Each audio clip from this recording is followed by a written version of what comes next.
السلام علیکم ورحمۃ اللہ.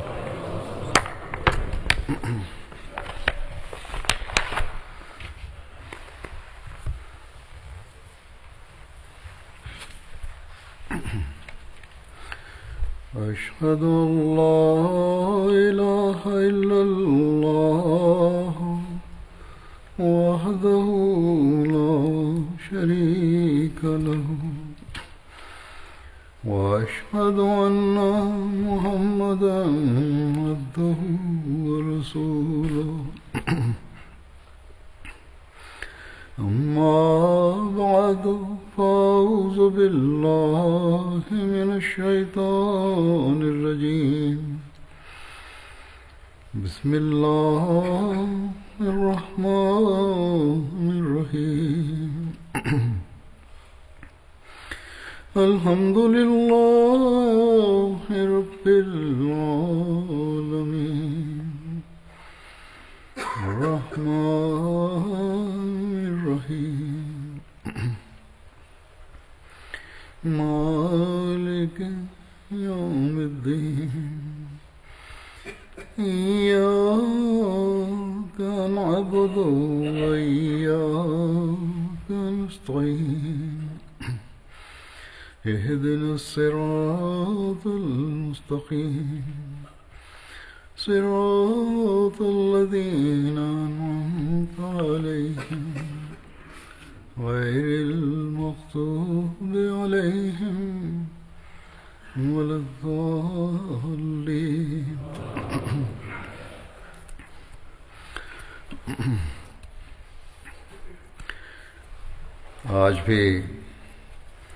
آج سے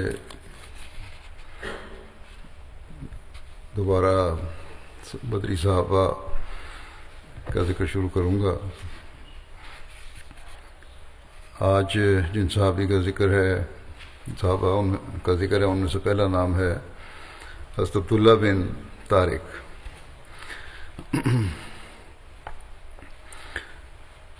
علامہ زہری کہتے ہیں کہ حضرت عبداللہ بن طارق ظفری غزوہ بدر میں شریک ہوئے تھے.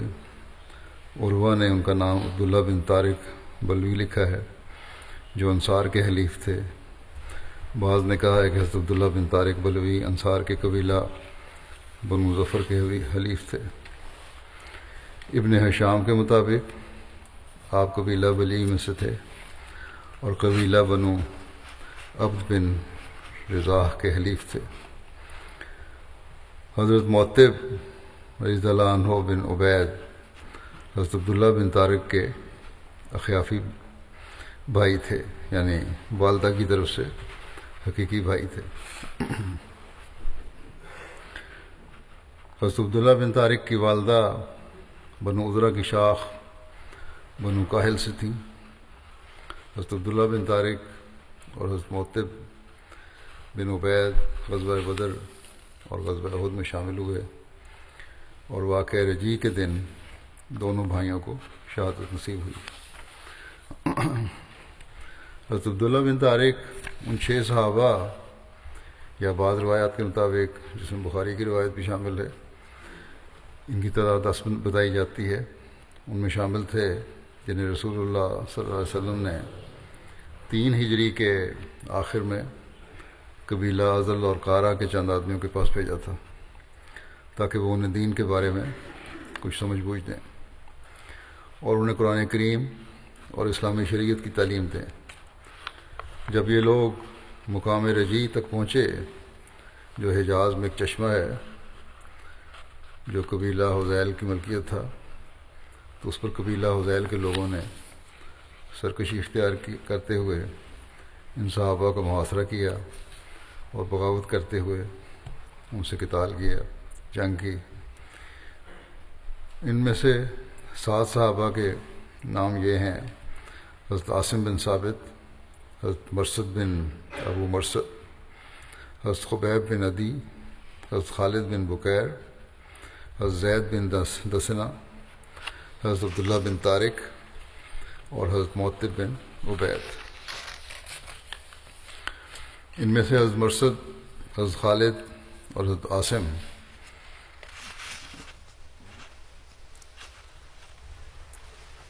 اور حضرت معتب بن عبید تو وہیں شہید ہو گئے تھے.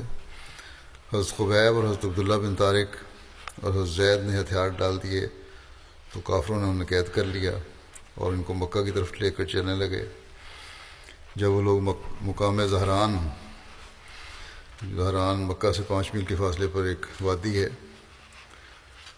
وہاں پہنچے تو حضرت عبداللہ بن طارق نے رسی سے اپنا ہاتھ چھڑا لیا اور اپنی تلوار ہاتھ میں لے لی.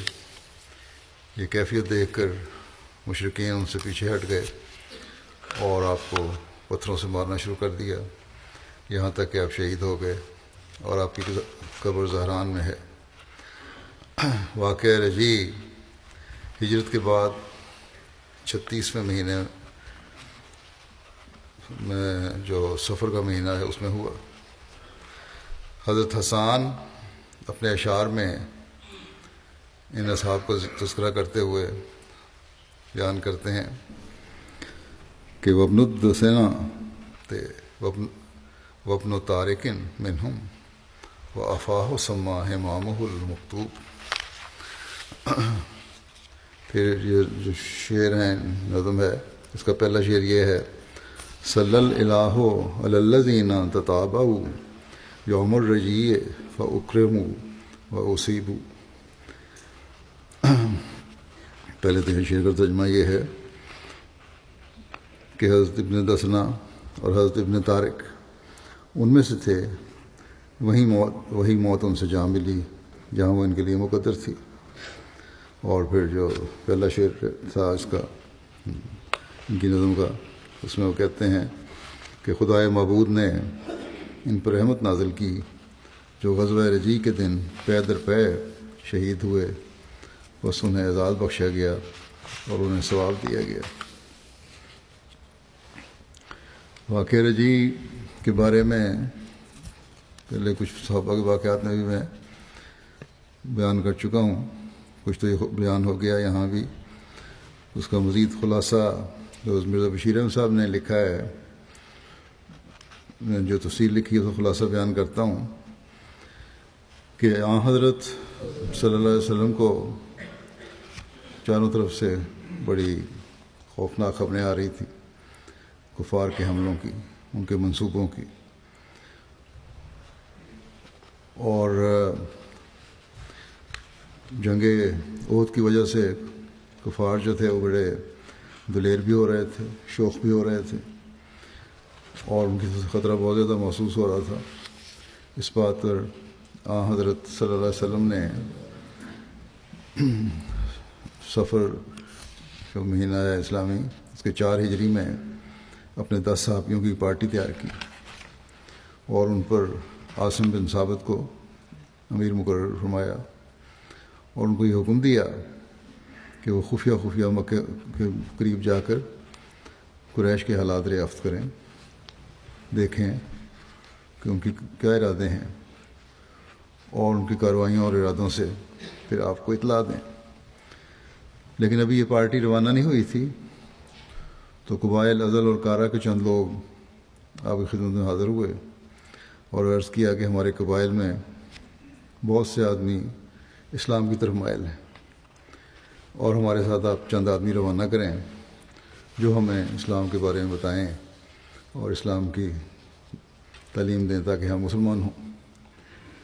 آن حضرت صلی اللہ علیہ وسلم نے ان کی خواہش معلوم کی تو وہی جو خبر رساں پارٹی تیار کی گئی تھی مکہ کی طرف بھیجنے کے لیے وہ وہاں کے بجائے ان کے ساتھ روانہ کر دی.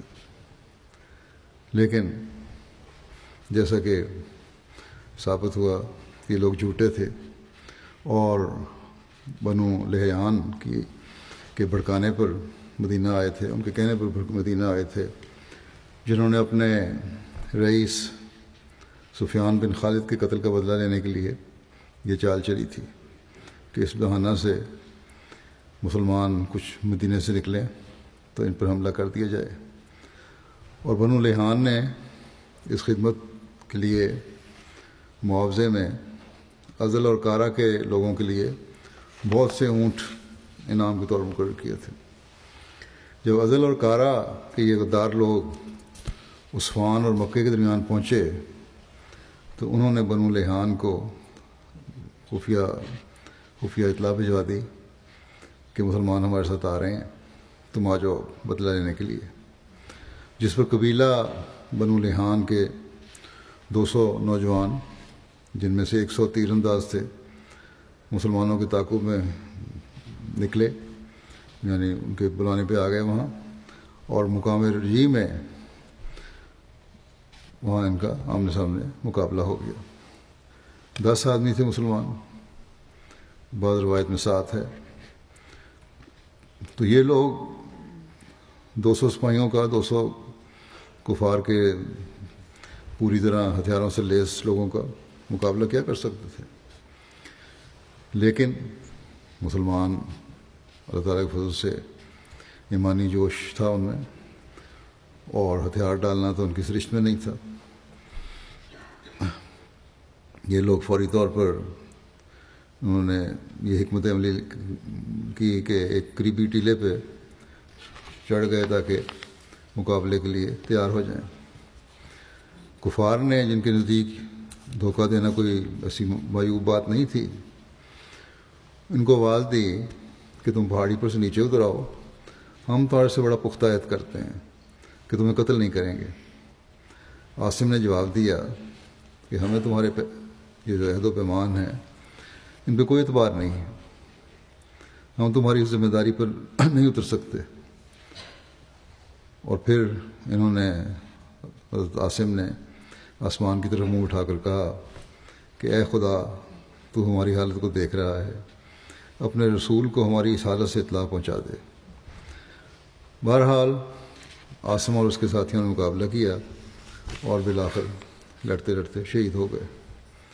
جب 7 صحابہ مارے گئے اور صرف خبیب بن عدی اور زید بن دسنہ اور عبداللہ بن طارق باقی رہ گئے، تو کفار نے، جن کو اصل خواہش یہ تھی کہ ان لوگوں کو زندہ پکڑ لیں، پھر آواز دی کہ اب بھی نیچے اتر آؤ اور ہم وعدہ کرتے ہیں کہ تمہیں کوئی تکلیف نہیں دیں گے۔ اس دفعہ ان لوگوں نے ان کے وعدے پہ یقین کر لیا اور ان کے اس جال میں آ کے نیچے اتر آئے، مگر نیچے اترتے ہی کفار نے اپنی تیر کمانوں کی تندیوں سے انہیں باندھ دیا۔ اس پر خبیب اور زید کے ساتھی، خبیب اور زید جن کا اور عبداللہ بن طارق، ان سے صبر نہ ہو سکا۔ وہ خبیب اور زید اور عبداللہ بن طارق تھے، ان سے صبر نہ ہو سکا۔ انہوں نے پکار کے کہا کہ یہ تمہاری بدعہدی ہے اور نامعلوم اب دوبارہ تم نے ہمارے ساتھ کی ہے، اور آگے چل کے کیا کرو گے ہمیں نہیں پتہ۔ عبداللہ نے ان کے ساتھ چلنے سے انکار کر دیا، جس پر کفار تھوڑی دیر تک تو عبداللہ کو گھسیٹتے ہوئے اور زد و کوب کرتے ہوئے لے گئے اور پھر انہیں قتل کر کے وہیں پھینک دیا۔ اور چونکہ اب ان کا انتقام پورا ہو چکا تھا، وہ قریش کو خوش کرنے کے لیے عبداللہ سے مراد عبداللہ بن طارق ہیں، اس روایت میں یہ درج ہے کہ اس طرح ان کو لے گئے، اور ایک روایت میں یہی ہے کہ انہوں نے اپنے ہاتھ چھڑا لیے اور لڑائی کے لیے تیار ہو گئے، اس پر انہوں نے پتھر مار کے شہید کر دیا۔ لیکن یہاں بہرحال جو بھی تھا ان کو شہید کر دیا گیا اور وہیں پھینک دیا۔ اب چونکہ ان کا انتقام پورا ہو چکا تھا، قریش کو خوش کرنے کے لیے اور روپے کے لالچ سے خبیب اور زید کو ساتھ لے کر یہ لوگ مکے کی طرف روانہ ہو گئے۔ وہاں پہنچ کر انہیں قریش کے ہاتھ فروخت کر دیا۔ چنانچہ خبیب کو تو حارث بن عامر بن نوفل کے لڑکوں نے خرید لیا، کیونکہ خبیب نے بدر کی جنگ میں حارث کو قتل کیا تھا، اور زید کو صفوان بن امیہ نے خرید لیا۔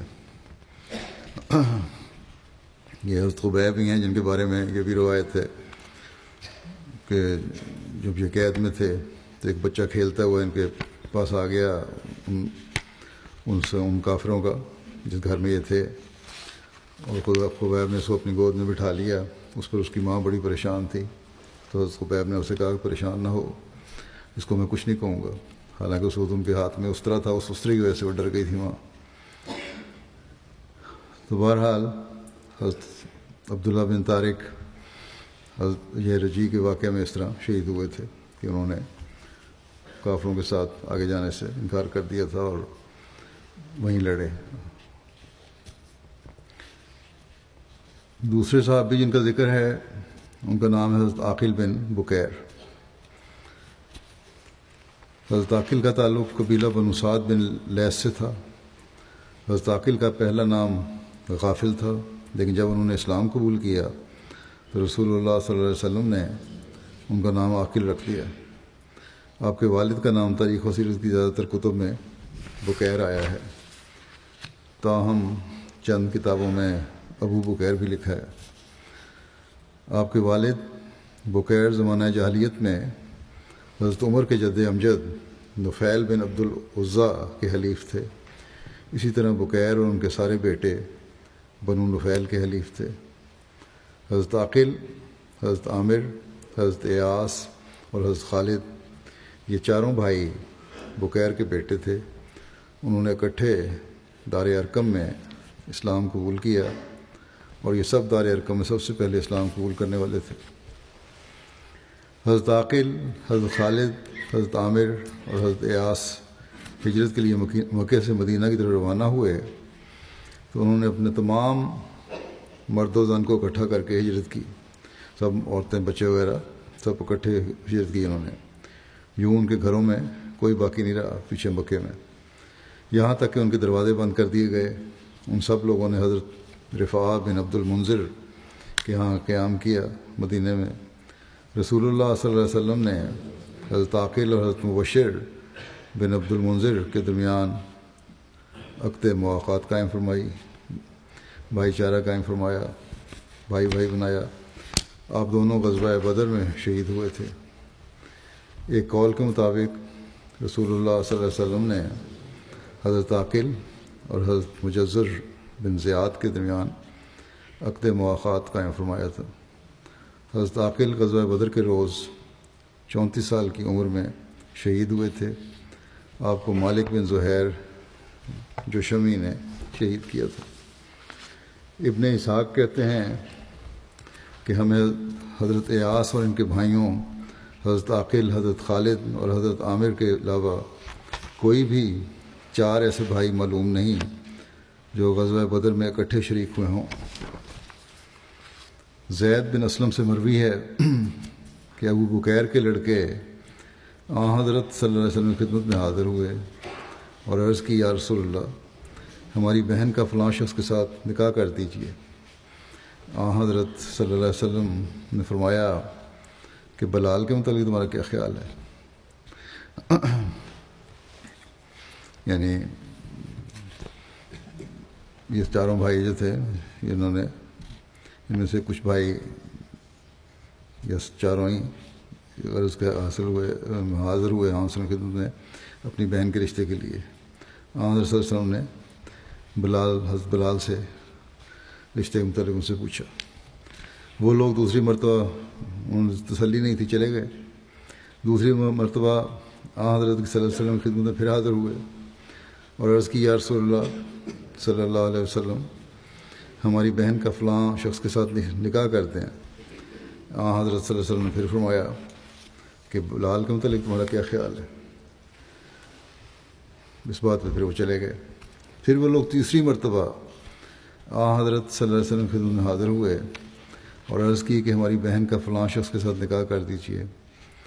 حضرت صلی اللہ علیہ وسلم نے فرمایا کہ بلال کے متعلق تمہارا کیا خیال ہے؟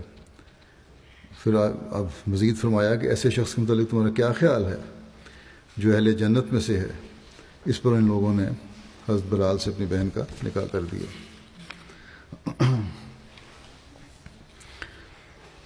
اگلے صحابی جن کا ذکر ہے ان کا نام ہے حضرت زید بن حارثہ.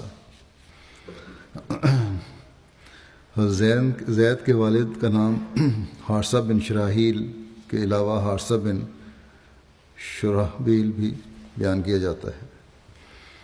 آپ کی والدہ کا نام سودا بن ثعلبہ تھا۔ حضرت زید قبیلہ بنو خزاعہ سے تعلق رکھتے تھے، جو یمن کا ایک نہایت معزز قبیلہ تھا۔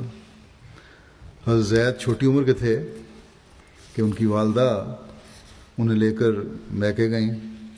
وہاں سے بنو قین کے کچھ سوار گزر رہے تھے۔ سفر کے دوران پڑاؤ ڈالا تو خیمے کے سامنے سے انہوں نے حضرت زید کو، جو ان کے ابھی بچے تھے، اٹھا لیا اور غلام بنا کر اوکاز کے بازار میں حکیم بن حزام کو 400 درہم میں فروخت کر دیا۔ انہوں نے اپنی پھوپھی حکیم بن حزام نے پھر اپنی پھوپھی حضرت ختیجہ بنت خویلد کی خدمت میں حضرت زید کو پیش کیا، اور بعد میں حضرت ختیجہ نے اپنے تمام غلاموں کے ساتھ حضرت زید کو حضرت صلی اللہ علیہ وسلم کے سپرد کر دیا۔ ایک روایت کے مطابق جب حضرت زید کو خرید کر مکہ لایا گیا تو اس وقت آپ کی عمر محض 8 سال کی تھی۔ حضرت زید کی گمشدگی پر آپ کے والد حارثہ کو بہت صدمہ ہوا۔ کچھ عرصے کے بعد بنو کلب کے چند آدمی حج کرنے کے لیے مکے آئے تو انہوں نے حضرت زید کو پہچان لیا۔ حضرت زید نے انہیں کہا کہ میرے خاندان کو میرے بارے میں بتانا کہ میں خانہ کعبہ کے قریب بنو معاد کے ایک معزز خاندان میں رہتا ہوں، اس لیے آپ لوگ کچھ غم نہ کریں۔ بنو کلب کے لوگوں نے جا کر ان کے والد کو اطلاع دی تو وہ بولے کہ رب کعبہ کی قسم، کیا وہ میرا بیٹا ہی تھا؟ لوگوں نے حلیہ اور تفصیل بتائی تو آپ کے والد حارثہ اور چچا کعب مکے کی طرف چل پڑے۔ مکے میں حضرت صلی اللہ علیہ وسلم کی خدمت میں حاضر ہوئے اور فدیے کے بدلے اپنے لڑکے حضرت زید کی آزادی کی درخواست کی۔ حضور صلی اللہ علیہ وسلم نے زید کو بلا کر اس کی رائے طلب کی تو حضرت زید نے اپنے والد اور چچا کے ساتھ جانے سے انکار کر دیا۔ اس واقعہ کی تفصیل حضرت مسلمہ رضی اللہ عنہ نے اس طرح بیان فرمائی ہے کہ جب حضرت ختیجہ نے رضی اللہ عنہ نے آپ صلی اللہ علیہ وسلم سے شادی کی تو آپ سمجھ گئیں کہ میں مالدار ہوں اور یہ غریب ہیں۔ آپ صلی اللہ علیہ وسلم کو جب ضرورت ہوگی مجھ سے مانگنا پڑے گا، اور یہ شاید آپ صلی اللہ علیہ وسلم برداشت نہ کر سکیں۔ بڑی ذہانت تھی اس ختیجہ میں۔ پھر زندگی کیسے گزرے گی؟ آپ بڑی ہوشیار اور سمجھدار خاتون تھیں۔ آپ نے خیال کیا کہ اگر ساری دولت آپ کی نظر کر دوں تو پھر آپ صلی اللہ علیہ وسلم کو کوئی احساس نہیں ہوگا کہ یہ چیز بیوی نے مجھے دی ہے، بلکہ آپ جس طرح چاہیں گے خرچ کر سکیں گے۔ چنانچہ شادی کو بھی چند دن ہی گزرے تھے کہ حضرت ختیجہ نے رسول کریم صلی اللہ علیہ وسلم سے کہا کہ میں ایک تجویز پیش کرنا چاہتی ہوں کہ اگر آپ اجازت دیں تو پیش کروں۔ آپ صلی اللہ علیہ وسلم نے فرمایا کہ وہ کیا تجویز ہے؟ حضرت ختیجہ نے کہا کہ میں نے یہ فیصلہ کیا ہے کہ اپنی ساری دولت اور اپنے سارے غلام آپ کی خدمت پیش کر دوں، اور یہ سب آپ کا مال ہو جائے، آپ قبول فرما لیں تو میری بڑی خوشی ہوگی اور خوش قسمتی ہوگی۔ آپ نے جب یہ تجویز سنی تو آپ نے فرمایا، ختیجہ کیا تم نے سوچ سمجھ کر فیصلہ کیا ہے؟ اگر تو تم سارا مال مجھے دے دو گی تو مال میرا ہو جائے گا اور پھر تمہارا نہیں رہے گا۔ اور ختیجہ نے عرض کیا کہ میں نے سوچ کر یہ بات کی ہے، اور میں نے سمجھ لیا ہے کہ آرام سے زندگی گزارنے کا بہترین ذریعہ یہی ہے۔ آپ صلی اللہ علیہ وسلم نے فرمایا کہ پھر سوچ لو۔ حضرت ختیجہ نے عرض کیا، ہاں میں نے خوب سوچ لیا ہے۔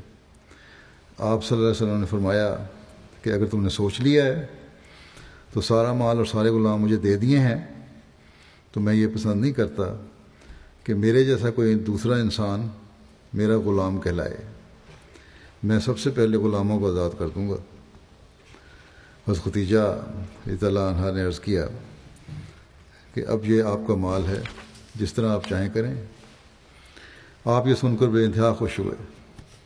آپ باہر نکلے، خانہ کعبہ میں آئے اور آپ نے اعلان فرمایا کہ ختیجہ نے اپنا سارا مال اور اپنے سارے غلام مجھے دے دیے ہیں، میں ان سب غلاموں کو آزاد کرتا ہوں۔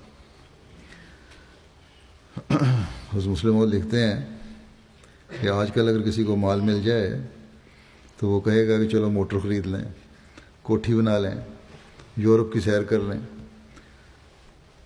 اور یا پھر یہ بھی آج کل میں نے دیکھا ہے بعض معاملات آتے ہیں، اگر بیوی اپنے خاوند کو مال دے بھی دے تو یہ جو ہے اپنی خواہشات ہیں ان کو پورا کرنے کے علاوہ بیوی کے حقوق ادا کرنے سے بھی انکاری ہو جاتے ہیں، اور بیویاں پھر مجبور ہوتی ہیں، اور پھر کوشش یہ ہوتی ہے اب کہ مال تو ہمارے پاس آ گیا، اب تو ہماری لونڈی بندی ہو۔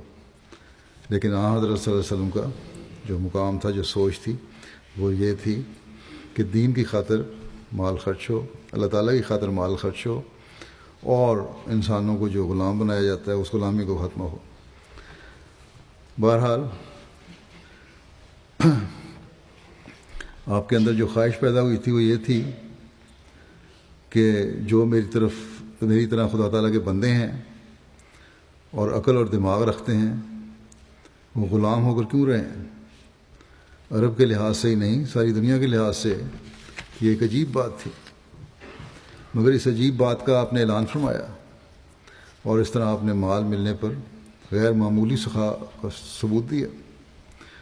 رسول کریم صلی اللہ علیہ وسلم نے جب یہ اعلان فرمایا کہ میں تمام غلاموں کو آزاد کرتا ہوں تو اس پر اور تو سب غلام چلے گئے، صرف زید بن حارثہ جو بعد میں آپ کے بیٹے مشہور ہو گئے تھے وہ آپ کے پاس آئے اور انہوں نے کہا کہ آپ نے تو مجھے آزاد کر دیا مگر میں آزاد نہیں ہونا چاہتا، میں آپ کے پاس ہی رہوں گا۔ آپ نے اصرار کیا کہ وطن جاؤ اور اپنے رشتہ داروں سے ملو، اب تم آزاد ہو۔ مگر حضرت زید نے عرض کیا کہ جو محبت اور اخلاص میں نے آپ صلی اللہ علیہ وسلم میں دیکھا ہے اس کی وجہ سے آپ مجھے سب سے زیادہ پیارے ہیں۔ زید ایک امیر گھرانے سے تعلق رکھتے تھے، لیکن چھوٹی عمر میں ان کو ڈاکو اٹھا لائے تھے اور انہوں نے آپ کو آگے بیچ دیا تھا۔ اس طرح یہ پھرتے پھراتے حضرت ختیجہ کے پاس آ گئے۔ آپ کے باپ اور چچا کو بہت فکر ہوا، آپ کی تلاش میں نکلے، انہیں پتہ لگا کہ زید روما میں ہیں، وہاں گئے تو پتہ لگا کہ آپ عرب میں ہیں، عرب آئے تو پتہ لگا کہ مکے میں ہیں، مکے میں آئے تو پتہ لگا کہ آپ رسول کریم صلی اللہ علیہ وسلم کے پاس ہیں۔ وہ آپ کے پاس آئے اور کہا ہم آپ کے پاس آپ کی شرافت اور سخاوت سن کر آئے ہیں، آپ کے پاس ہمارا بیٹا غلام ہے، اس کی قیمت جو آپ مانگیں ہم دینے کے لیے تیار ہیں، آپ اسے آزاد کر دیں۔ اس کی ماں بڑھیا ہے اور وہ جدائی کے صدمے کی وجہ سے رو رو کر اندھی ہو گئی، آپ کا بڑا احسان ہوگا اگر آپ منہ مانگی قیمت لے کر اسے آزاد کر دیں۔ رسول کریم صلی اللہ علیہ وسلم نے فرمایا کہ آپ کا بیٹا میرا غلام نہیں، میں اسے آزاد کر چکا ہوں۔ پھر آپ نے زید کو بلایا اور فرمایا تمہارے ابا اور چچا تمہیں لینے آئے ہیں، تمہاری ماں بڑھیا ہے اور رو رو کر اندھی ہو گئی ہے، میں تمہیں آزاد کر چکا ہوں، تم میرے غلام نہیں ہو، تم ان کے ساتھ جا سکتے ہو۔ حضرت زید نے جواب دیا آپ نے تو مجھے آزاد کر دیا ہے مگر میں تو آزاد ہونا نہیں چاہتا، میں تو اپنے آپ کو آپ کا غلام ہی سمجھتا ہوں۔ آپ نے پھر فرمایا کہ تمہاری والدہ کو بہت تکلیف ہے، اور دیکھو تمہارے ابا اور چچا کتنی دور سے اور کتنی تکلیف اٹھا کر تمہیں لینے آئے ہیں، تم ان کے ساتھ چلے جاؤ۔ زید کے والد اور چچا نے بھی بہت سمجھایا مگر حضرت زید نے ان کے ساتھ جانے سے انکار کر دیا اور فرمایا کہ آپ بے شک میرے باپ اور چچا ہیں اور آپ کو مجھ سے محبت ہے، مگر جو رشتہ میرا ان سے قائم ہو چکا ہے وہ اب ٹوٹ نہیں سکتا۔ مجھے یہ سن کر کہ میری والدہ سخت تکلیف میں ہے بہت دکھ ہوا، حضرت زید نے کہا، مگر ان سے جدا ہو کر میں زندہ نہیں رہ سکوں گا، یعنی حضرت صلی اللہ علیہ وسلم سے جدا ہو کے میں زندہ نہیں رہ سکوں گا۔ ماں کا دکھ بھی ایک طرف، لیکن یہ دکھ مجھے اس سے بڑھ کر ہوگا مجھے۔ جب زید نے یہ باتیں کیں تو آپ صلی اللہ علیہ وسلم خانہ خدا میں تشریف لے گئے اور اعلان کیا کہ زید نے جس محبت کا ثبوت دیا ہے اس کی وجہ سے آج سے وہ میرا بیٹا ہے۔ اس پر زید کا باپ اور چچا دونوں خوش ہوئے اور خوش واپس چلے گئے، کیونکہ انہوں نے دیکھ لیا تھا کہ وہ نہایت آرام اور سکھ کی زندگی بسر کر رہا ہے۔ غرض محمد رسول اللہ صلی اللہ علیہ وسلم کے کمال اخلاق کا یہ ثبوت ہے کہ جب زید نے وفاداری کا مظاہرہ کیا تو آپ صلی اللہ علیہ وسلم نے غیر معمولی احسان مندی کا ثبوت دیا۔ اس واقعے کا ذکر سیرت خاتم النبیین میں یوں ملتا ہے جب ان کے والد و چچا انہیں لینے آئے تو حضرت صلی اللہ علیہ وسلم نے زید سے فرمایا تمہیں میری طرف سے بخوشی اجازت ہے۔ زید نے جواب دیا کہ میں آپ کو چھوڑ کر ہرگز نہیں جاؤں گا، آپ میرے لیے میرے چچا اور باپ سے بڑھ کر ہیں۔ اس پر زید کا باپ یہاں یہ نئی بات لکھی ہے کہ غصے میں بولا کہ ہیں تم غلامی کو آزادی پہ ترجیح دیتا ہے، ہم تمہیں آزاد کرانے آئے ہیں، لینے آئے ہیں، اور تم کہتے ہو میں غلام بن کے رہوں گا۔ زید نے کہا ہاں، کیونکہ میں نے ان میں ایسی خوبیاں دیکھی ہیں کہ اب میں کسی کو ان پر ترجیح نہیں دے سکتا۔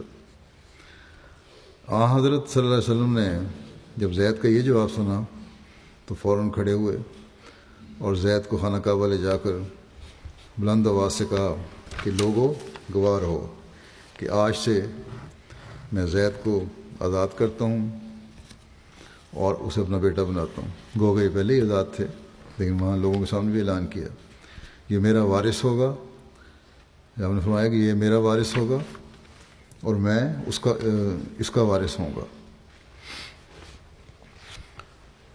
اس دن سے جب یہ اعلان کیا حضرت صلی اللہ علیہ وسلم نے تو زید بجائے زید بن حارثہ کے زید بن محمد کہلانے لگے۔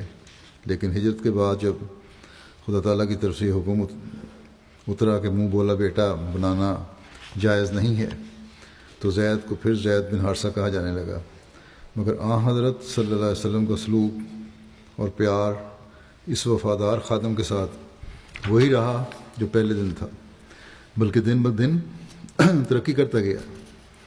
اور زید کی وفات کے بعد زید کے لڑکے اسامہ بن زید سے بھی، جو حضرت صلی اللہ علیہ وسلم کی خادمہ ام ایمن کے بطن سے تھے، آپ کو وہی سلوک اور وہی پیار تھا۔ زید کی خصوصیات میں سے ایک خصوصیت یہ ہے کہ تمام صحابہ میں سے صرف انہی کا نام قرآن شریف میں صراحت کے ساتھ مذکور ہوا ہے۔ ایک اور روایت میں یہ بھی ہے کہ حضرت زید کے بڑے بھائی حضرت جبلہ بیان کرتے ہیں روایت کہ میں نے رسول اللہ صلی اللہ علیہ وسلم کی خدمت میں حاضر ہو کر درخواست کی کہ میرے بھائی کو میرے ساتھ بھیج دیں۔ یہ اس بات کا دوبارہ واقعہ ہوا ہو، پھر آپ صلی اللہ علیہ وسلم نے فرمایا کہ تمہارا بھائی تمہارے سامنے ہے، اگر یہ جانا چاہے تو میں اسے نہیں روکوں گا۔ اس پر حضرت زید نے کہا کہ یا رسول اللہ صلی اللہ علیہ وسلم، میں آپ پر کبھی بھی کسی کو ترجیح نہیں دوں گا۔ حضرت جبلہ کہتے ہیں کہ پھر میں نے دیکھا کہ میرے بھائی کی رائے میری رائے سے بہتر تھی۔ آپ کے بھائی کے حوالے سے یہ روایت بھی ملتی ہے، حضرت جبلہ جو عمر میں حضرت زید سے بڑے تھے، ان سے ایک دفعہ ان سے پوچھا گیا کہ آپ دونوں میں سے کون بڑا ہے، آپ یا زید؟ تو انہوں نے کہا زید مجھ سے بڑے ہیں، میں بس ان سے پہلے پیدا ہو گیا تھا۔ آپ کی مراد یہ تھی کہ حضرت زید اسلام لانے میں سبقت لے جانے کی وجہ سے آپ سے افضل ہیں۔ حضرت عبداللہ بن عمر رضی اللہ عنہما سے روایت ہے کہ ہم رسول اللہ صلی اللہ علیہ وسلم کے آزاد کردہ غلام زید بن حارثہ کو زید بن محمد کہہ کر پکارتے تھے، یہاں تک کہ قرآن کریم کی آیت نازل ہوئی کہ ادعوہم لآبائہم هو اقسط عند اللہ، کہ چاہیے کہ ان لے پالکوں کو ان کے باپوں کا بیٹا کہہ کر پکارو، یہ اللہ کے نزدیک زیادہ منصفانہ فعل ہے۔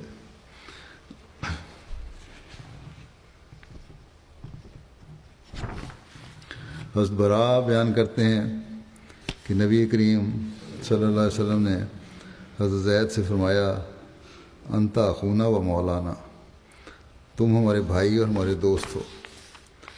ایک روایت میں یہ الفاظ بھی ملتے ہیں کہ یا زیدو انتا مولایا و منی و الیہ و احب الناس الیہ، کہ اے زید تو میرا دوست ہے اور مجھ سے ہے اور میری طرف سے ہے اور تو مجھے سب لوگوں سے زیادہ محبوب ہے۔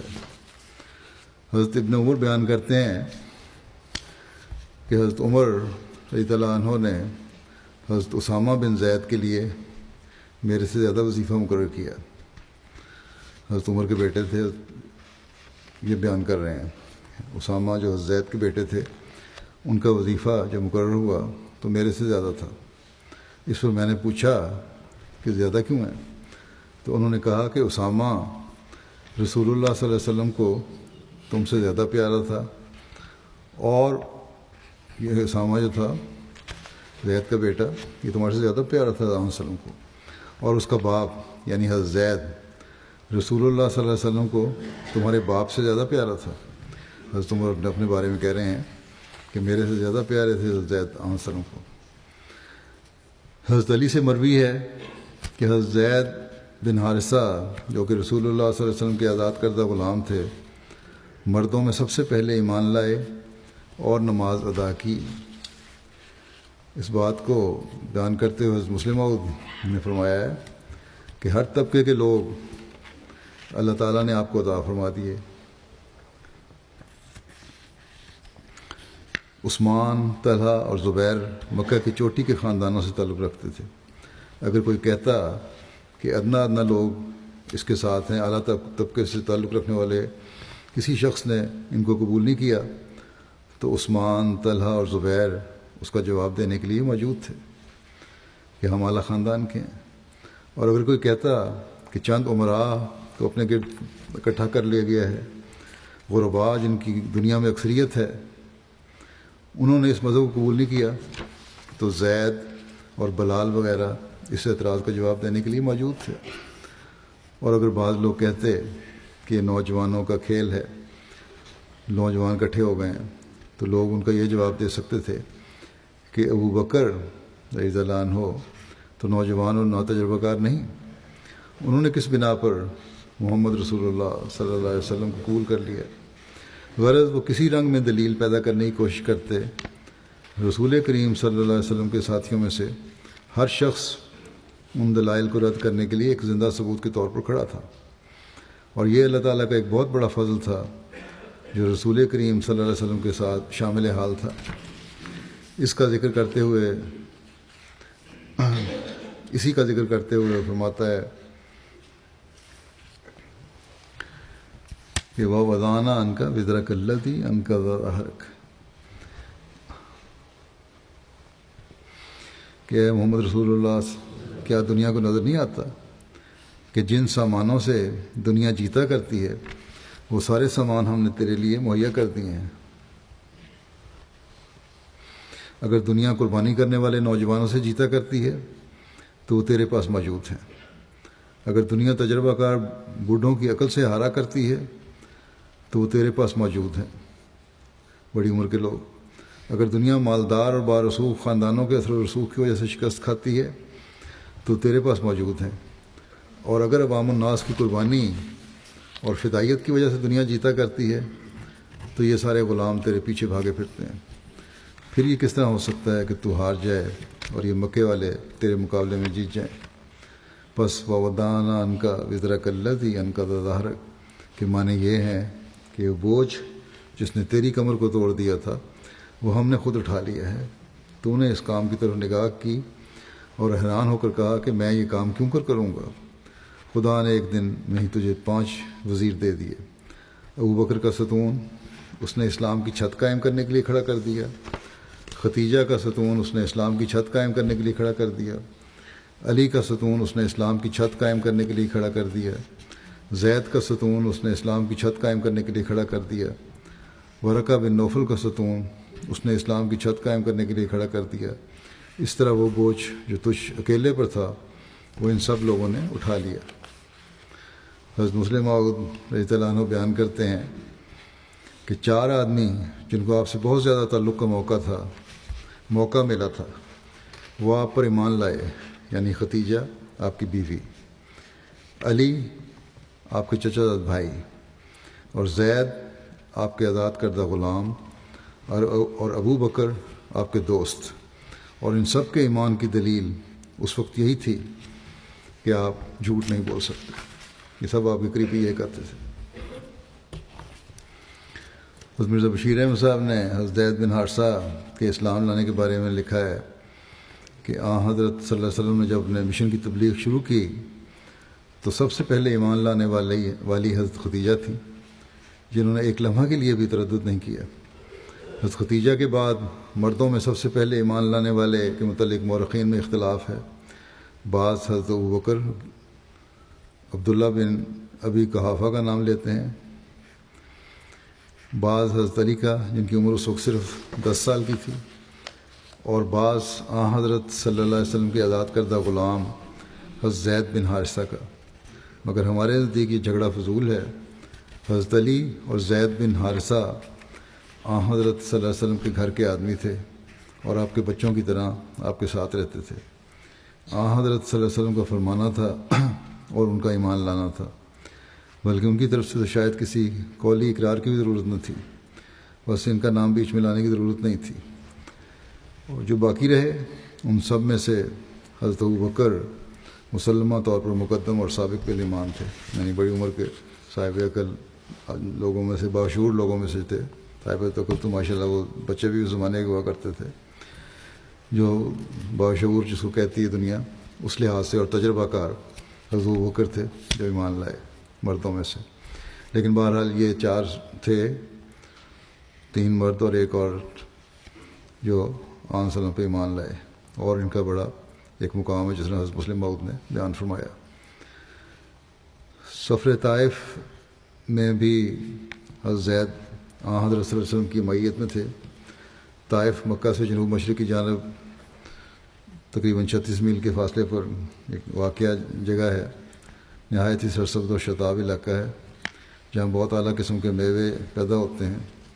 وہاں قبیلہ ثقیف کے لوگ آباد تھے۔ حضرت ابو طالب کی وفات کے بعد قریش نے رسول اللہ صلی اللہ علیہ وسلم پر دوبارہ مظالم شروع کیے تو آپ صلی اللہ علیہ وسلم حضرت زید بن حارثہ کے ہمراہ طائف کی طرف تشریف لے گئے۔ یہ واقعہ 10 نوی کا ہے اور ماہ شوال کے کچھ دن ابھی باقی تھے۔ آپ 10 دن تک طائف میں رہے۔ اس دوران آپ طائف کے تمام رؤساء کے پاس گئے مگر کسی نے بھی آپ کی دعوت قبول نہیں کی۔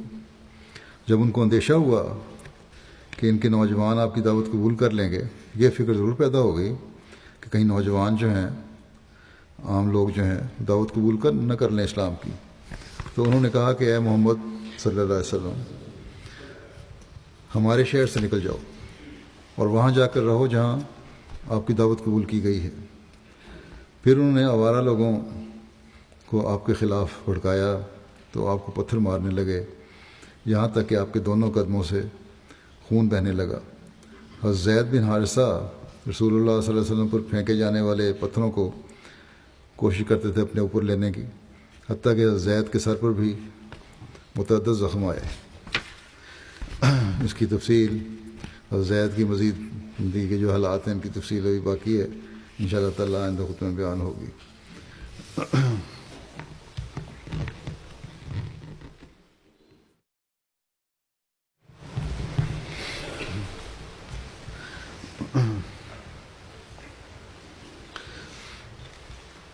الحمد لله نحمده ونستعينه ونستغفره ونؤمن به ونتوكل عليه ونعوذ بالله من شرور أنفسنا ومن سيئات أعمالنا من يهده الله فلا مضل له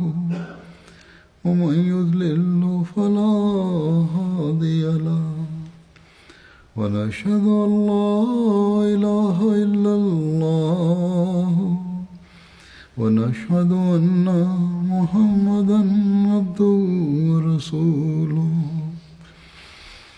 عباد الله رحمكم الله إن الله يأمر بالعدل والإحسان وإيتاء ذي القربى وينهى عن الفحشاء والمنكر والبغي يعظكم لعلكم تذكرون اذكروا الله يذكركم وادعوه يستجب لكم ولذكر الله